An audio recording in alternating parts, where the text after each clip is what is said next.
sont tout aussi extraordinaires, en employant un appât humain. Il arrive que les hommes de Mbao aient eux aussi recours à cette technique. Naïna, le chef pisteur, va introduire une jambe dans le terrier et la fera avaler volontairement par le python.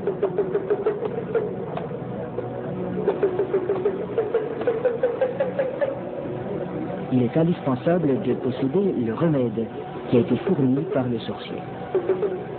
Cette mystérieuse préparation, à base d'herbes et de racines écrasées, n'a pas qu'un effet psychologique. Elle a le pouvoir d'attirer le serpent tout en protégeant la jambe du pisteur. Le remède agit encore comme un lubrifiant. En imprégnant un tissu qui entoure la jambe, il facilite sa pénétration dans la gueule du reptile.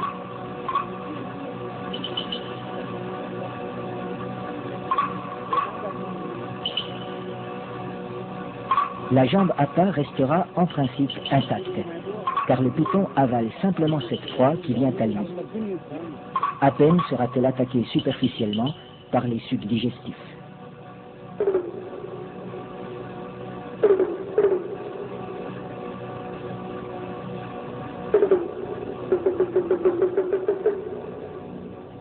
Cette chasse n'est pas sans risque. Un python particulièrement puissant pourrait entraîner l'homme dans son repère. La jambe restée à l'extérieur limite ce danger, mais le pisteur court le risque d'être désarticulé.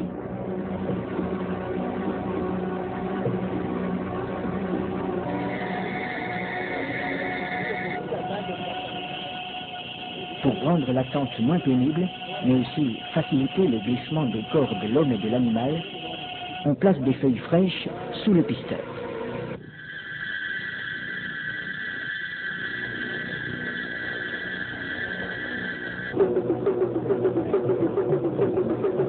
Sa jambe est déjà avalée au-delà du genou quand il commande qu'on le tire en arrière.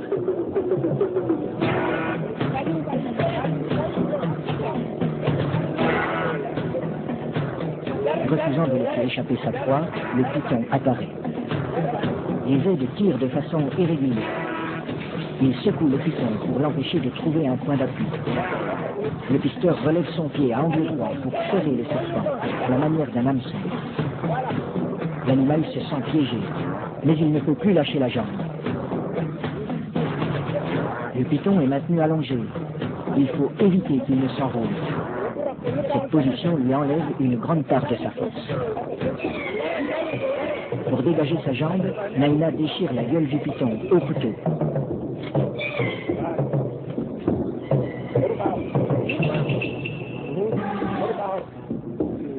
Puis, il lui tranche la tête. Les autres pisteurs relâchent progressivement le serpent. Dans un premier temps, les corps décapités restent inertes. Puis apparaissent des ondulations nerveuses de plus en plus puissantes.